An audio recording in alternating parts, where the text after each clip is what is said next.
মামার আরেকটি যন্ত্র, এটা নাম হলো পাউড়। দেখা যাক মামা এখন তুলবে। বড় মাছ পাওয়া যায় মামা বলছে।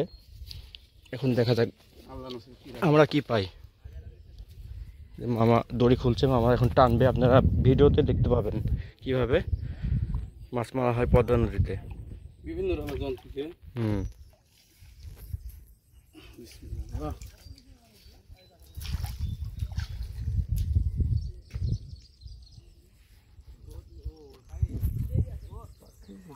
দেখতে পাচ্ছেন।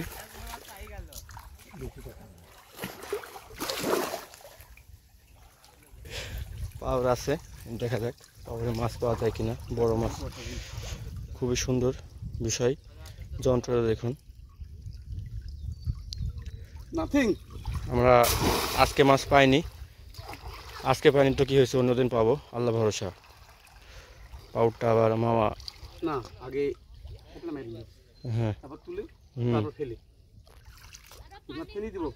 ফেলে দেন একবারে নাকি। পাউডটা রেখে দেওয়া হলো, আবার পরবর্তীতে পাউডটা নদীতে ডুবিয়ে রাখা হবে। ইনশাল্লাহ অন্যদিন মাছ পড়বে।